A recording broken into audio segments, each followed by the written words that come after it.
El vampiro. De John William Polidori.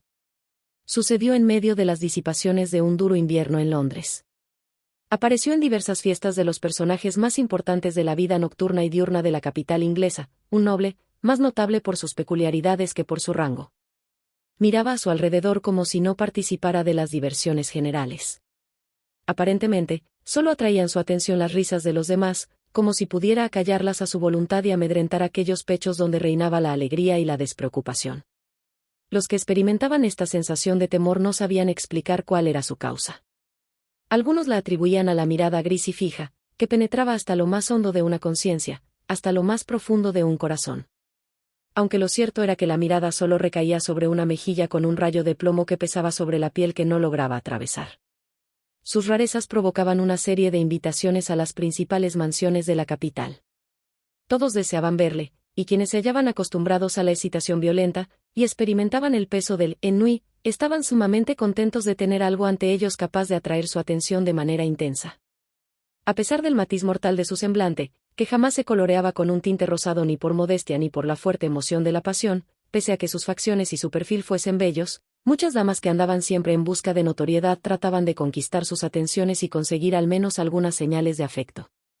Lady Mercer, que había sido la burla de todos los monstruos arrastrados a sus aposentos particulares después de su casamiento, se interpuso en su paso, e hizo cuanto pudo para llamar su atención, pero en vano.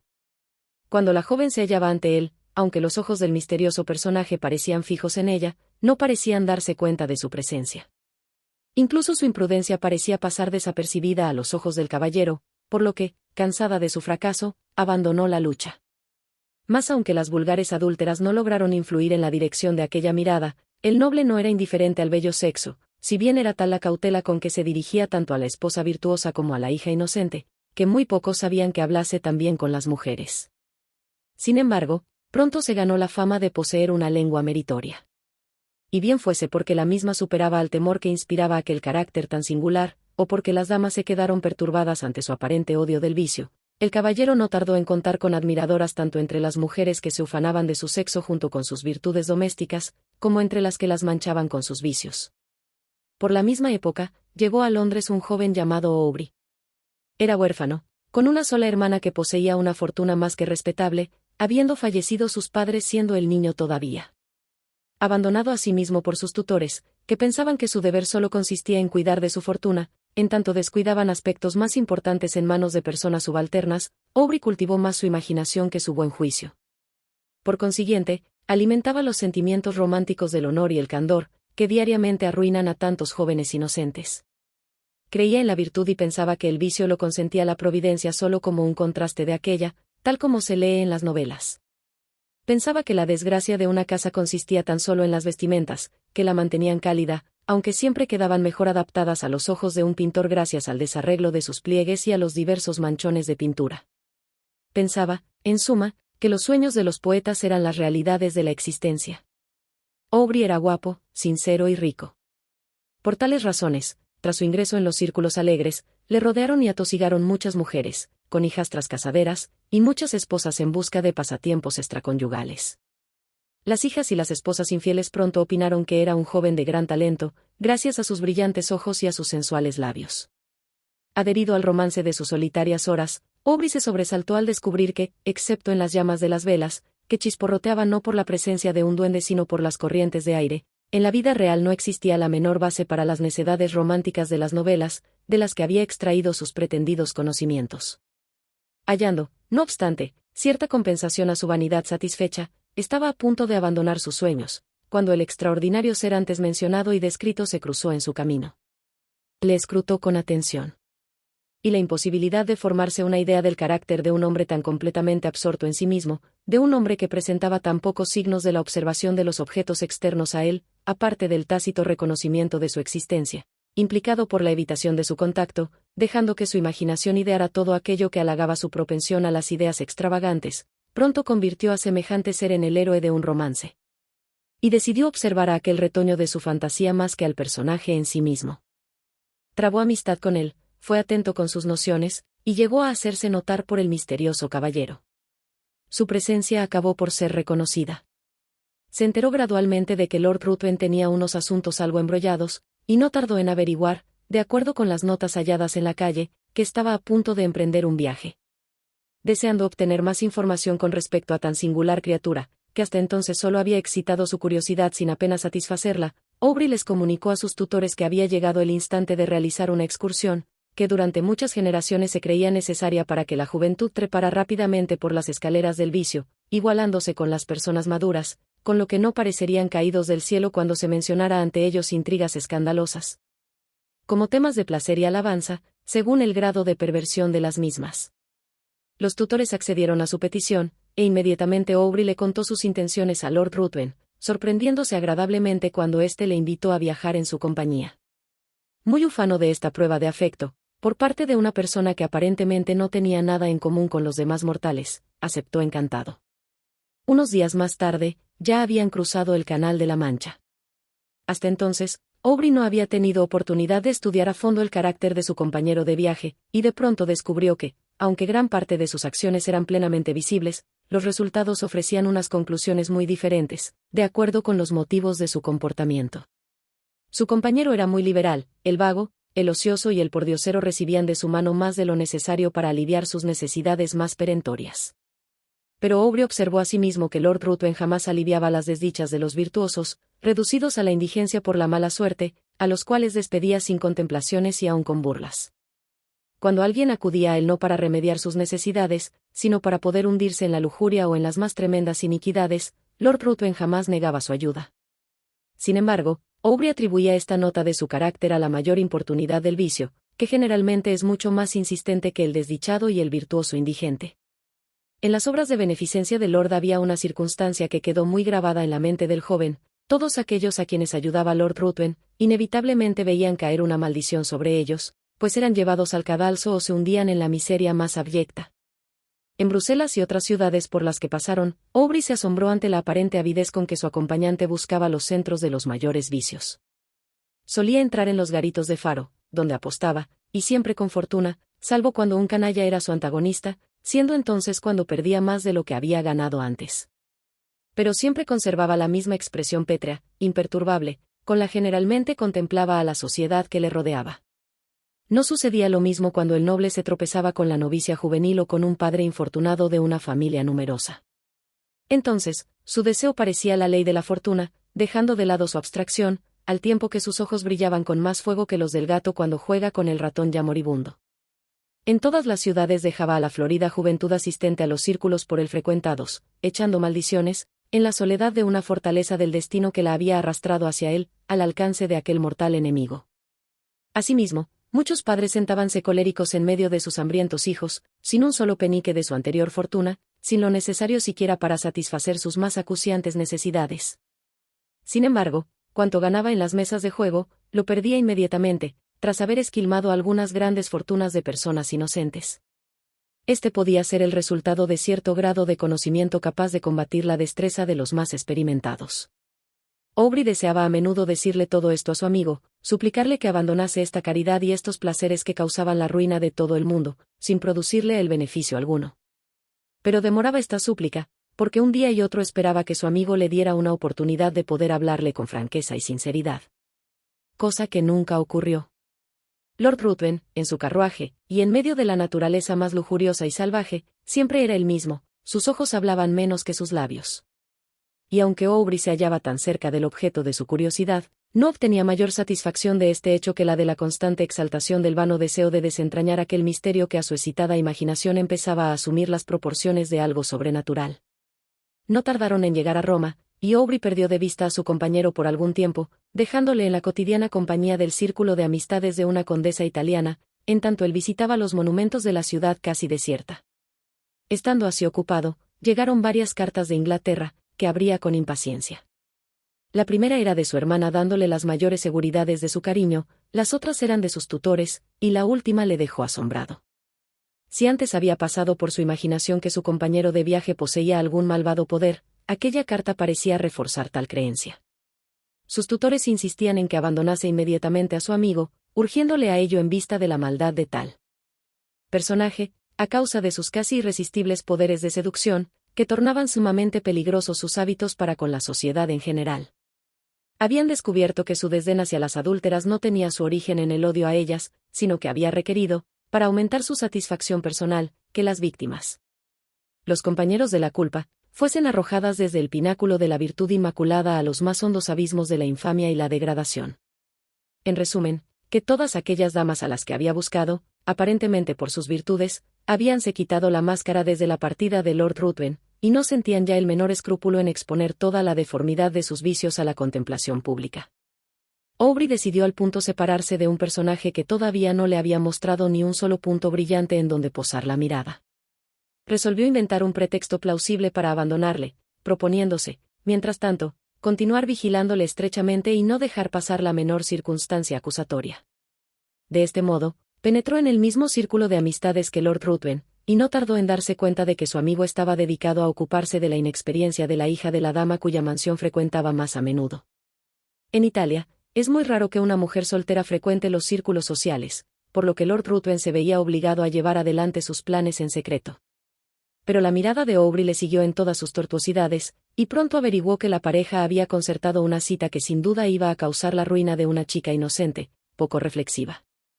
Sin pérdida de tiempo, se presentó en el apartamento de su amigo, y bruscamente le preguntó cuáles eran sus intenciones con respecto a la joven, manifestándole al propio tiempo que estaba enterado de su cita para aquella misma noche. Lord Ruthven contestó que sus intenciones eran las que podían suponerse en semejante menester. Y al ser interrogado respecto a si pensaba casarse con la muchacha, se echó a reír. Aubrey se marchó, e inmediatamente redactó una nota alegando que desde aquel momento renunciaba a acompañar a Lord Ruthven durante el resto del viaje. Luego le pidió a su sirviente que buscase otro apartamento, y fue a visitar a la madre de la joven, a la que informó de cuanto sabía, no solo respecto a su hija, sino también al carácter de Lord Ruthven. La cita quedó cancelada. Al día siguiente, Lord Ruthven se limitó a enviar a su criado con una comunicación en la que se avenía a una completa separación, mas sin insinuar que sus planes hubieran quedado arruinados por la intromisión de Aubrey. Tras salir de Roma, el joven dirigió sus pasos a Grecia, y tras cruzar la península, llegó a Atenas. Allí fijó su residencia en casa de un griego, no tardando en hallarse sumamente ocupado en buscar las pruebas de la antigua gloria en unos monumentos que, avergonzados al parecer de ser testigos mudos de las hazañas de los hombres que antes fueron libres para convertirse después en esclavos, se hallaban escondidos debajo del polvo o de intrincados líquenes.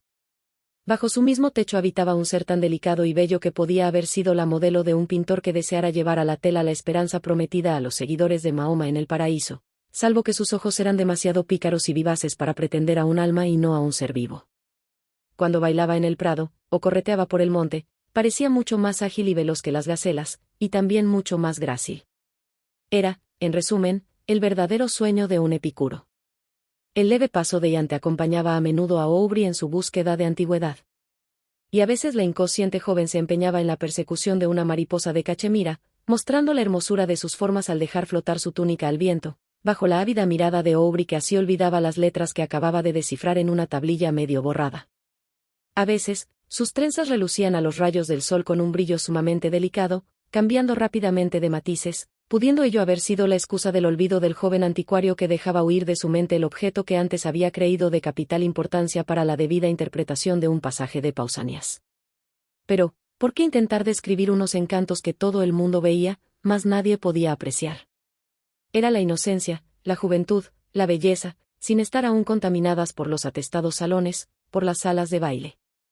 Mientras el joven anotaba los recuerdos que deseaba conservar en su memoria para el futuro, la muchacha estaba a su alrededor, contemplando los mágicos efectos del lápiz que trazaba los paisajes de su solar patrio. Entonces, ella le describía las danzas en la pradera, pintándoselas con todos los colores de su juvenil paleta, las pompas matrimoniales entrevistas en su niñez, y, refiriéndose a los temas que evidentemente más la habían impresionado, hablaba de los cuentos sobrenaturales de su nodriza. Su afán y la creencia en lo que narraba, excitaron el interés de Aubrey. A menudo, cuando ella contaba el cuento del vampiro vivo, que había pasado muchos años entre amigos y sus más queridos parientes alimentándose con la sangre de las doncellas más hermosas para prolongar su existencia unos meses más, la suya se le helaba a Aubrey en las venas, mientras intentaba reírse de aquellas horribles fantasías. Sin embargo, y ante le citaba nombres de ancianos que, por lo menos, habían contado entre sus contemporáneos con un vampiro vivo, habiendo hallado a parientes cercanos y algunos niños marcados con la señal del apetito del monstruo. Cuando la joven veía que Aubrey se mostraba incrédulo ante tales relatos, le suplicaba que la creyese, puesto que la gente había observado que aquellos que se atrevían a negar la existencia del vampiro siempre obtenían alguna prueba que, con gran dolor y penosos castigos, les obligaba a reconocer su existencia. Y ante le detalló la aparición tradicional de aquellos monstruos, y el horror de Aubrey aumentó al escuchar una descripción casi exacta de Lord Ruthven. Pese a ello, el joven persistió en querer convencer a la joven griega de que sus temores no podían ser debidos a una cosa cierta, si bien al mismo tiempo repasaba en su memoria todas las coincidencias que le habían incitado a creer en los poderes sobrenaturales de Lord Ruthven. Aubrey cada día sentíase más ligado a Iante, ya que su inocencia, tan en contraste con las virtudes fingidas de las mujeres entre las que había buscado su idea de romance, había conquistado su corazón. Si bien le parecía ridícula la idea de que un muchacho inglés, de buena familia y mejor educación, se casara con una joven griega, carente casi de cultura, lo cierto era que cada vez amaba más a la doncella que le acompañaba constantemente. En algunas ocasiones se separaba de ella, decidido a no volver a su lado hasta haber conseguido sus objetivos. Pero siempre le resultaba imposible concentrarse en las ruinas que le rodeaban, teniendo constantemente en su mente la imagen de quien lo era todo para él. Y ante no se daba cuenta el amor que por ella experimentaba Aubrey, mostrándose con él la misma chiquilla casi infantil de los primeros días. Siempre, no obstante, se despedía del joven con frecuencia, mas ello se debía tan solo a no tener a nadie con quien visitar sus sitios favoritos, en tanto su acompañante se hallaba ocupado bosquejando o descubriendo algún fragmento que había escapado a la acción destructora del tiempo. La joven apeló a sus padres para dar fe de la existencia de los vampiros. Y todos, con algunos individuos presentes, afirmaron su existencia, pálidos de horror ante aquel solo nombre. Poco después, Aubrey decidió realizar una excursión, que le llevaría varias horas. Cuando los padres de Iante oyeron el nombre del lugar, le suplicaron que no regresase de noche, ya que necesariamente debería atravesar un bosque por el que ningún griego pasaba, una vez que había oscurecido, por ningún motivo. Le describieron dicho lugar como el paraje donde los vampiros celebraban sus orgías y bacanales nocturnas. Y le aseguraron que sobre el que se atrevía a cruzar por aquel sitio recaían los peores males. Aubrey no quiso hacer caso de tales advertencias, tratando de burlarse de aquellos temores. Pero cuando vio que todos se estremecían ante sus risas por aquel poder superior o infernal, cuyo solo nombre le helaba la sangre, acabó por callar y ponerse grave. A la mañana siguiente, Aubrey salió de excursión, según había proyectado. Le sorprendió observar la melancólica cara de su huésped, preocupado asimismo al comprender que sus burlas de aquellos poderes hubiesen inspirado tal terror. Cuando se hallaba a punto de partir, Iante se acercó al caballo que el joven montaba y le suplicó que regresase pronto, pues era por la noche cuando aquellos seres malvados entraban en acción. Aubrey se lo prometió. Sin embargo, estuvo tan ocupado en sus investigaciones que no se dio cuenta de que el día iba dando fin a su reinado y que en el horizonte aparecía una de aquellas manchas que en los países cálidos se convierten muy pronto en una masa de nubes tempestuosas, vertiendo todo su furor sobre el desdichado país. Finalmente, montó a caballo, decidido a recuperar su retraso. Pero ya era tarde. En los países del sur apenas existe el crepúsculo.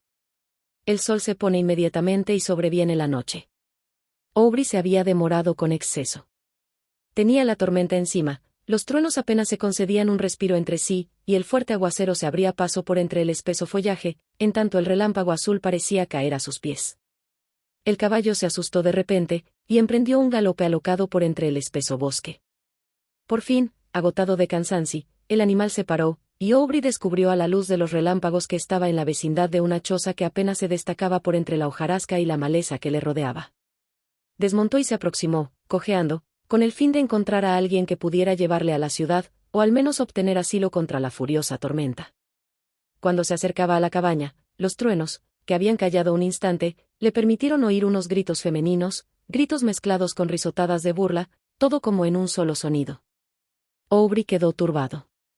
Mas, soliviantado por el trueno que retumbó en aquel momento, con un súbito esfuerzo empujó la puerta de la choza. No vio más que densas tinieblas, pero el sonido le guió. Aparentemente, nadie se había dado cuenta de su presencia, pues aunque llamó, los mismos sonidos continuaron, sin que nadie reparase al parecer en él. No tardó en tropezar con alguien, a quien apresó inmediatamente. De pronto, una voz volvió a gritar de manera ahogada, y al grito sucedió una carcajada. Aubrey hallóse al momento asido por una fuerza sobrehumana. Decidido a vender cara su vida, luchó más en vano. Fue levantado del suelo y arrojado de nuevo al mismo con una potencia enorme. Luego, su enemigo se le echó encima y, arrodillado sobre su pecho, le rodeó la garganta con las manos. De repente, el resplandor de varias antorchas entrevistas por el agujero que hacía las veces de ventana, vino en su ayuda. Al momento, su rival se puso de pie y, separándose del joven, corrió hacia la puerta. Muy poco después, el crujido de las ramas caídas al ser pisoteadas por el fugitivo también dejó de oírse. La tormenta había cesado, y Aubrey, incapaz de moverse, gritó, siendo oído poco después por los portadores de antorchas. Entraron a la cabaña, y el resplandor de la resina quemada cayó sobre los muros de barro y el techo de bálago, totalmente lleno de mugre. A instancias del joven, los recién llegados buscaron a la mujer que le había atraído con sus chillidos. Volvió, por tanto, a quedarse en tinieblas. ¿Cuál fue su horror cuando de nuevo quedó iluminado por la luz de las antorchas, pudiendo percibir la forma etérea de su amada convertida en un cadáver? Cerró los ojos, esperando que solo se tratase de un producto espantoso de su imaginación. Pero volvió a ver la misma forma al abrirlos, tendida a su lado. No había el menor color en sus mejillas, ni siquiera en sus labios, y en su semblante se veía una inmovilidad que resultaba casi tan atrayente como la vida que antes lo animara. En el cuello y en el pecho había sangre, en la garganta las señales de los colmillos que se habían hincado en las venas. Un vampiro. Un vampiro. Gritaron los componentes de la partida ante aquel espectáculo. Rápidamente construyeron unas parihuelas, y Aubrey echó a andar al lado de la que había sido el objeto de tan brillantes visiones, ahora muerta en la flor de su vida. Aubrey no podía ni siquiera pensar, pues tenía el cerebro ofuscado, pareciendo querer refugiarse en el vacío. Sin casi darse cuenta, empuñaba en su mano una daga de forma especial, que habían encontrado en la choza. La partida no tardó en reunirse con más hombres, enviados a la búsqueda de la joven por su afligida madre. Los gritos de los exploradores al aproximarse a la ciudad, advirtieron a los padres de la doncella que había sucedido una horrorosa catástrofe. Sería imposible describir su dolor. Cuando comprobaron la causa de la muerte de su hija, miraron a Aubrey y señalaron el cadáver. Estaban inconsolables, y ambos murieron de pesar. Aubrey, ya en la cama, padeció una violentísima fiebre, con mezcolanza de delirios. En estos intervalos llamaba a Lord Ruthven y Allante, mediante cierta combinación que le parecía una súplica a su antiguo compañero de viaje para que perdonase la vida de la doncella. Otras veces lanzaba imprecaciones contra Lord Ruthven, maldiciéndole como asesino de la joven griega. Por casualidad, Lord Ruthven llegó por aquel entonces a Atenas. Cuando se enteró del estado de su amigo, se presentó inmediatamente en su casa y se convirtió en su enfermero particular. Cuando Aubrey se recobró de la fiebre y los delirios, quedóse horrorizado, petrificado, ante la imagen de aquel a quien ahora consideraba un vampiro. Lord Ruthven, con sus amables palabras, que implicaban casi cierto arrepentimiento por la causa que había motivado su separación, y la ansiedad, las atenciones y los cuidados prodigados a Aubrey, hicieron que éste pronto se reconciliase con su presencia. Lord Ruthven parecía cambiado, no siendo ya el ser apático de antes, que tanto había asobrado a Aubrey. Pero tan pronto terminó la convalecencia del joven, su compañero volvió a ofrecer la misma condición de antes, y Aubrey ya no distinguió la menor diferencia, salvo que a veces veía la mirada de Lord Ruthven fija en él, al tiempo que una sonrisa maliciosa flotaba en sus labios. Sin saber por qué, aquella sonrisa le molestaba.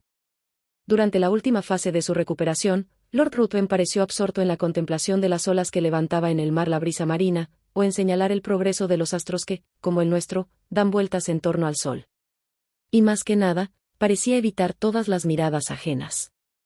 Aubrey, a causa de la desgracia sufrida, tenía su cerebro bastante debilitado, y la elasticidad de espíritu que antes era su característica más acusada parecía haberle abandonado para siempre. No era tan amable del silencio y la soledad como Lord Ruthven, pero deseaba estar solo, cosa que no podía conseguir en Atenas. Si se dedicaba a explorar las ruinas de la antigüedad, el recuerdo de Allante a su lado le atosigaba de continuo. Si recorría los bosques, el paso ligero de la joven parecía corretear a su lado, en busca de la modesta Violeta. De repente, esta visión se esfumaba, y en su lugar veía el rostro pálido y la garganta herida de la joven, con una tímida sonrisa en sus labios. Decidió rehuir tales visiones, que en su mente creaban una serie de amargas asociaciones. De este modo, le propuso a Lord Ruthven, a quien sentíase unido por los cuidados que aquél le había prodigado durante su enfermedad, que visitasen aquellos rincones de Grecia que aún no habían visto. Los dos recorrieron la península en todas las direcciones, buscando cada rincón que pudiera estar unido a un recuerdo. Pero aunque lo exploraron todo, nada vieron que llamase realmente su interés. Oían hablar mucho de diversas bandas de ladrones, mas gradualmente fueron olvidándose de ellas atribuyéndolas a la imaginación popular, o a la invención de algunos individuos cuyo interés consistía en excitar la generosidad de aquellos a quienes fingían proteger de tales peligros. En consecuencia, sin hacer caso de tales advertencias, en cierta ocasión viajaban con muy poca escolta, cuyos componentes más debían servirles de guía que de protección. Al penetrar en un estrecho desfiladero, en el fondo del cual se hallaba el lecho de un torrente, lleno de grandes masas rocosas desprendidas de los altos acantilados que lo flanqueaban, tuvieron motivos para arrepentirse de su negligencia. Apenas se habían adentrado por paso tan angosto cuando se vieron sorprendidos por el silbido de las balas que pasaban muy cerca de sus cabezas, y las detonaciones de varias armas. Al instante siguiente, la escolta les había abandonado, y resguardándose detrás de las rocas, empezaron todos a disparar contra sus atacantes. Lord Ruthven y Aubrey, imitando su ejemplo, se retiraron momentáneamente al amparo de un recodo del desfiladero. Avergonzados por asustarse tanto ante un vulgar enemigo, que con gritos insultantes les conminaban a seguir avanzando, y estando expuestos al mismo tiempo a una matanza segura si alguno de los ladrones se situaba más arriba de su posición y les atacaba por la espalda, determinaron precipitarse al frente, en busca del enemigo.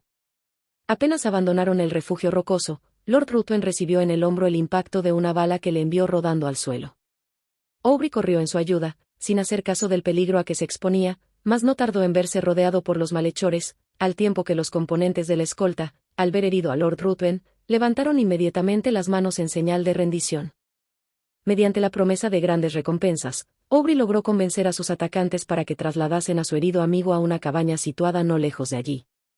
Tras hacer concertado el rescate a pagar, los ladrones no le molestaron, contentándose con vigilar la entrada de la cabaña hasta el regreso de uno de ellos, que debía percibir la suma prometida gracias a una orden firmada por el joven. Las energías de Lord Ruthven disminuyeron rápidamente. 2 días más tarde, la muerte pareció ya inminente. Su comportamiento y su aspecto no había cambiado, pareciendo tan inconsciente al dolor como a cuanto le rodeaba. Hacia el fin del tercer día, su mente pareció extraviarse, y su mirada se fijó insistentemente en Aubrey, el cual sintióse impulsado a ofrecerle más que nunca su ayuda. Sí, ¿tú puedes salvarme? Puedes hacer aún mucho más. No me refiero a mi vida, pues temo tan poco a la muerte como al término del día. Pero puedes salvar mi honor. Sí, puedes salvar el honor de tu amigo. Decime cómo, asintió Aubrey, y lo haré. Es muy sencillo. Yo necesito muy poco.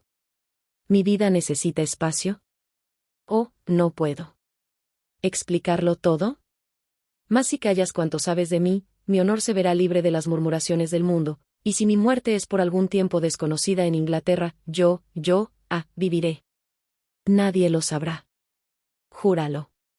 Exigió el moribundo, incorporándose con gran violencia.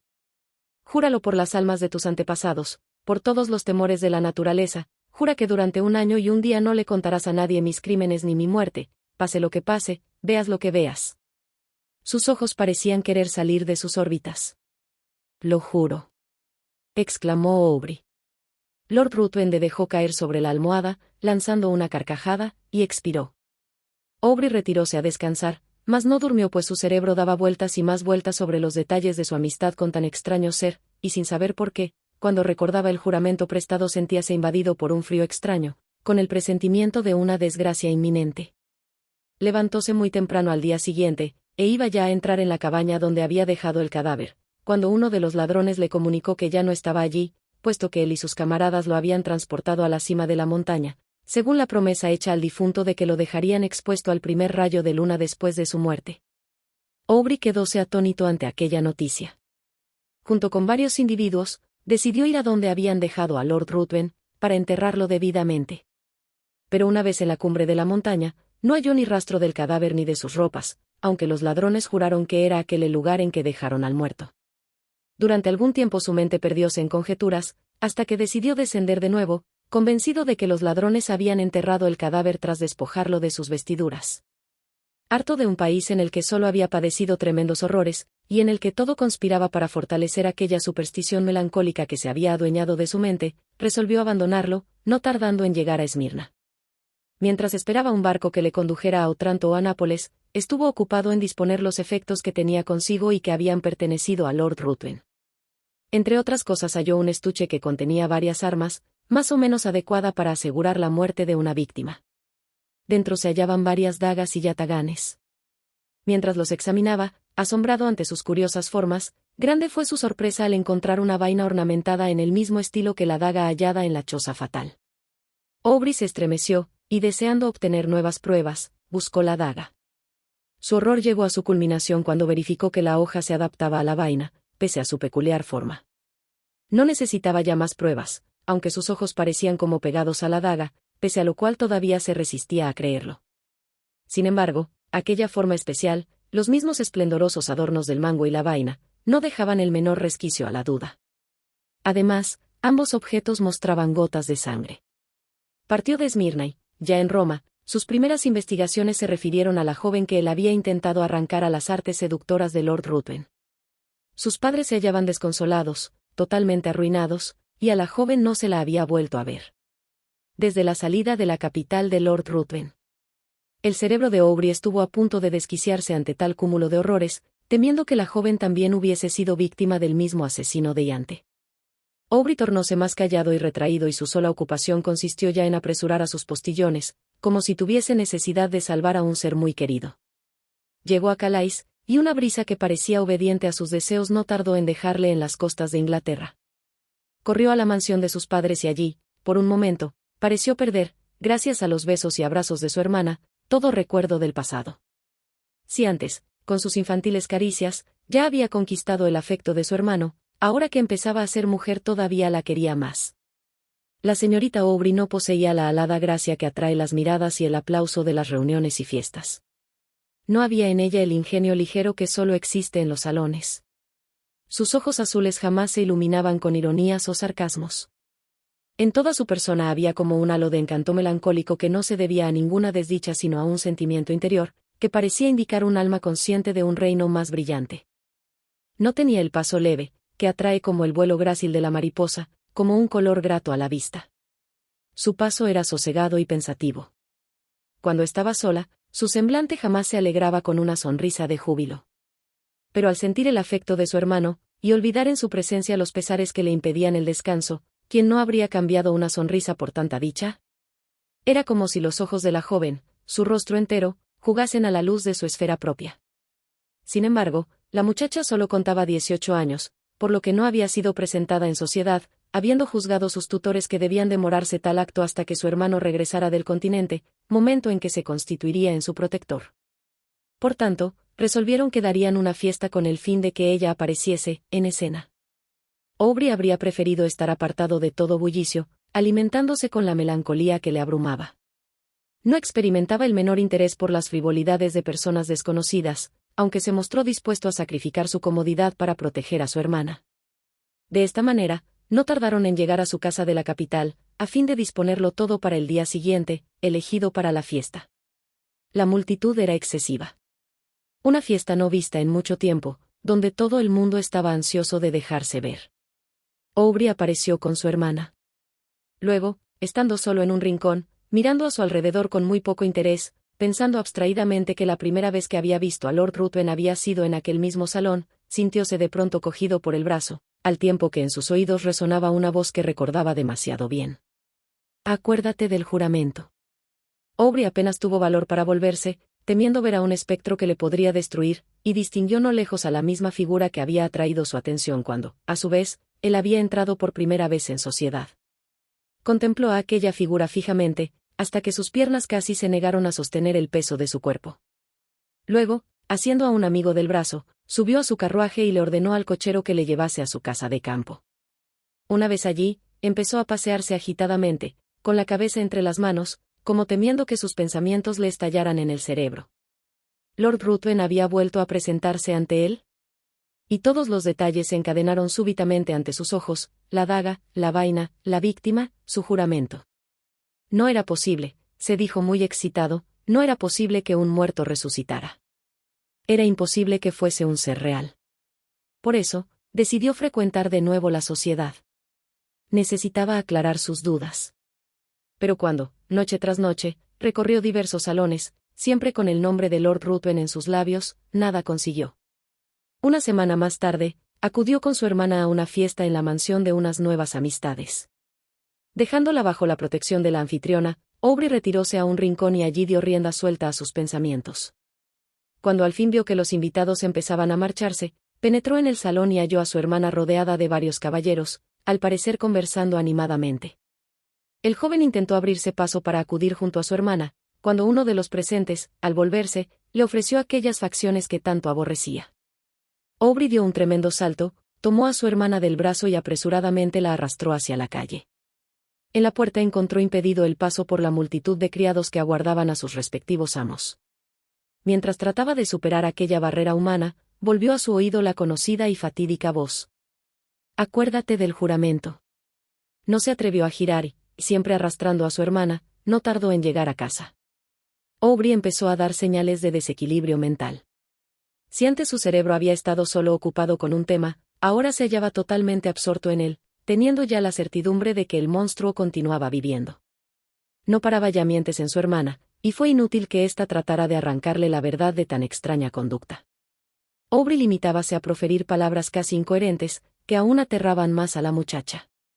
Cuando Aubrey más meditaba en ello, más trastornado estaba. Su juramento le abrumaba.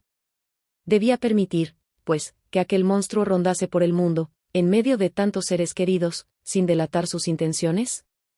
Su misma hermana había hablado con él. Pero, aunque quebrantase su juramento y revelase las verdaderas intenciones de Lord Ruthven, ¿quién le iba a creer? Pensó en servirse de su propia mano para desembarazar al mundo de tan cruel enemigo. Recordó, sin embargo, que la muerte no afectaba al monstruo. Durante días permaneció en tal estado, encerrado en su habitación, sin ver a nadie, comiendo solo cuando su hermana le apremiaba a ello, con lágrimas en los ojos. Al fin, no pudiendo soportar por más tiempo el silencio y la soledad, salió de la casa para rondar de calle en calle, ansioso de descubrir la imagen de quien tanto le acosaba. Su aspecto distaba mucho de ser atildado, exponiendo sus ropas tanto al feroz sol de mediodía como a la humedad de la noche. Al fin, nadie pudo ya reconocer en él al antiguo Aubrey. Y si al principio regresaba todas las noches a su casa, pronto empezó a descansar allí donde la fatiga le vencía.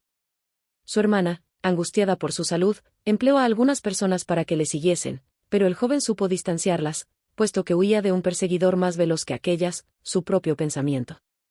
Su conducta, no obstante, cambió de pronto. Sobresaltado ante la idea de que estaba abandonando a sus amigos, con un feroz enemigo entre ellos de cuya presencia no tenían el menor conocimiento, decidió entrar de nuevo en sociedad y vigilarle estrechamente, ansiando advertir, a pesar de su juramento, a todos aquellos a quienes Lord Ruthven demostrase cierta amistad.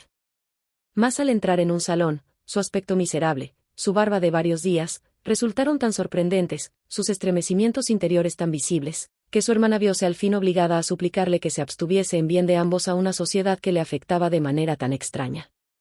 Cuando esta súplica resultó vana, los tutores creyeron su deber interponerse y, temiendo que el joven tuviera trastornado el cerebro, pensaron que había llegado el momento de recobrar ante la autoridad delegada por sus difuntos padres. Deseoso de precaverle de las heridas mentales y de los sufrimientos físicos que padecía a diario en sus vagabundeos, e impedir que se expusiera a los ojos de sus amistades con las inequívocas señales de su trastorno, acudieron a un médico para que residiera en la mansión y cuidase de Aubrey. Este apenas pareció darse cuenta de ello, tan completamente absorta estaba su mente en el otro asunto. Su incoherencia acabó por ser tan grande, que se vio confinado en su dormitorio. Allí pasaba los días tendido en la cama, incapaz de levantarse. Su rostro se tornó demacrado y sus pupilas adquirieron un brillo vidrioso, solo mostraba cierto reconocimiento y afecto cuando entraba su hermana a visitarle. A veces se sobresaltaba, y tomándole las manos, con unas miradas que afligían intensamente a la joven, deseaba que el monstruo no la hubiese tocado ni rozado siquiera. «Oh, hermana querida, no le toques. Si de veras me quieres, no te acerques a él». Sin embargo, cuando ella le preguntaba a quién se refería, Aubrey se limitaba a murmurar: «Es verdad, es verdad». Y de nuevo se hundía en su abatimiento anterior, del que su hermana no lograba ya arrancarle. Esto duró muchos meses. Pero, gradualmente, en el transcurso de aquel año, sus incoherencias fueron menos frecuentes, y su cerebro se aclaró bastante, al tiempo que sus tutores observaban que varias veces diarias contaba con los dedos cierto número, y luego sonreía. Al llegar el último día del año, uno de los tutores entró en el dormitorio y empezó a conversar con el médico respecto a la melancolía del muchacho, precisamente cuando al día siguiente debía casarse su hermana. Instantáneamente, Aubrey mostróse alerta, y preguntó angustiosamente con quién iba a contraer matrimonio. Encantados de aquella demostración de cordura, de la que le creían privado, mencionaron el nombre del conde de Marsden. Creyendo que se trataba del joven conde al que él había conocido en sociedad, Aubrey pareció complacido, y aún asombró más a sus oyentes al expresar su intención de asistir a la boda, y su deseo de ver cuanto antes a su hermana. Aunque ellos se negaron a este anhelo, su hermana no tardó en hallarse a su lado. Aubrey, al parecer, no fue capaz de verse afectado por el influjo de la encantadora sonrisa de la muchacha, puesto que la abrazó, la besó en las mejillas, bañadas en lágrimas por la propia joven al pensar que su hermano volvía a estar en el mundo de los cuerdos. Aubrey empezó a expresar su cálido afecto y a felicitarla por casarse con una persona tan distinguida, cuando de repente se fijó en un medallón que ella lucía sobre el pecho. Al abrirlo, ¿cuál no sería su inmenso estupor al descubrir las facciones del monstruo que tanto y tan funestamente había influido en su existencia? En un paroxismo de furor, tomó el medallón y, arrojándolo al suelo, lo pisoteó. Cuando ella le preguntó por qué había destruido el retrato de su futuro esposo, Aubrey la miró como sin comprender. Después, haciéndola de las manos, y mirándola con una frenética expresión de espanto, quiso obligarla a jurar que jamás se casaría con semejante monstruo, ya que él no pudo continuar. Era como si su propia voz le recordase el juramento prestado, y al girarse en redondo, pensando que Lord Ruthven se hallaba detrás suyo, no vio a nadie. Mientras tanto, los tutores y el médico, que todo lo habían oído, pensando que la locura había vuelto a apoderarse de aquel pobre cerebro, entraron y le obligaron a separarse de su hermana. Aubrey cayó de rodillas ante ellos, suplicándoles que demorasen la boda un solo día. Mas ellos, atribuyendo tal petición a la locura que se imaginaban devoraba su mente, intentaron calmarle y le dejaron solo. Lord Ruthven visitó la mansión a la mañana siguiente de la fiesta, y le fue negada la entrada como a todo el mundo. Cuando se enteró de la enfermedad de Aubrey, comprendió que era la causa inmediata de la misma. Cuando se enteró de que el joven estaba loco, apenas si consiguió ocultar su júbilo ante aquellos que le ofrecieron esta información. Corrió a casa de su antiguo compañero de viaje, y con sus constantes cuidados y fingimiento del gran interés que sentía por su hermano y por su triste destino, gradualmente fue conquistando el corazón de la señorita Aubrey. ¿Quién podía resistirse a aquel poder? Lord Ruthven hablaba de los peligros que le habían rodeado siempre, del escaso cariño que había hallado en el mundo, excepto por parte de la joven con la que conversaba. Desde que la conocía, su existencia había empezado a parecer digna de algún valor, aunque solo fuese por la atención que ella le prestaba. En fin, supo utilizar con tanto arte sus astutas mañas, o tal fue la voluntad del destino, que Lord Ruthven conquistó el amor de la hermana de Aubrey. Gracias al título de una rama de su familia, obtuvo una embajada importante, que le sirvió de excusa para apresurar la boda, pese al trastorno mental del hermano, de modo que la misma tendría lugar al día siguiente, antes de su partida para el continente. Aubrey, una vez lejos del médico y el tutor, trató de sobornar a los criados, pero en vano. Pidió pluma y papel, que le entregaron, y escribió una carta a su hermana. Conjurándola, si en algo apreciaba su felicidad, su honor y el de quienes yacían en sus tumbas, que antaño la habían tenido en brazos como su esperanza y la esperanza del buen nombre familiar, a posponer solo por unas horas aquel matrimonio, sobre el que vertía sus más terribles maldiciones. Los criados prometieron entregar la misiva, mas como se la dieron al médico, este prefirió no alterar a la señorita Aubrey con lo que, consideraba, era solamente la manía de un demente. Transcurrió la noche sin descanso para ninguno de los ocupantes de la casa. Y Aubrey percibió con horror los rumores de los preparativos para el casamiento. Vino la mañana, y a sus oídos llegó el ruido de los carruajes al ponerse en marcha. Aubrey se puso frenético. La curiosidad de los sirvientes superó, al fin, a su vigilancia. Y gradualmente se alejaron para ver partir a la novia, dejando a Aubrey al cuidado de una indefensa anciana. Aubrey se aprovechó de aquella oportunidad. Saltó fuera de la habitación y no tardó en presentarse en el salón donde todo el mundo se hallaba reunido, dispuesto para la marcha. Lord Ruthven fue el primero en divisarle, e inmediatamente se le acercó, haciéndolo del brazo con inusitada fuerza para sacarle de la estancia, trémulo de rabia. Una vez en la escalinata, le susurró al oído: «Acuérdate del juramento y sabe que si hoy no es mi esposa, tu hermana quedará deshonrada. Las mujeres son tan frágiles». Así diciendo, le empujó hacia los criados, quienes, alertados ya por la anciana, le estaban buscando. Aubrey no pudo soportarlo más, al no hallar salida a su furor, se le rompió un vaso sanguíneo y tuvo que ser trasladado rápidamente a su cama. Tal suceso no le fue mencionado a la hermana, que no estaba presente cuando aconteció, pues el médico temía causarle cualquier agitación. La boda se celebró con toda solemnidad, y el novio y la novia abandonaron Londres. La debilidad de Aubrey fue en aumento, y la hemorragia de sangre produjo los síntomas de la muerte próxima. Deseaba que llamaran a los tutores de su hermana, y cuando estos estuvieron presentes y sonaron las 12 campanadas de la medianoche, instantes en que se cumplía el plazo impuesto a su silencio, relató apresuradamente cuanto había vivido y sufrido, y falleció inmediatamente después. Los tutores se apresuraron a proteger a la hermana de Aubrey, mas cuando llegaron ya era tarde. Lord Ruthven había desaparecido, y la joven había saciado la sed de sangre de un vampiro. ¿Qué te ha parecido el vampiro? ¿Qué cuento te gustaría escuchar en el próximo audiolibro? Déjame tu sugerencia y no olvides seguirme para más relatos fascinantes.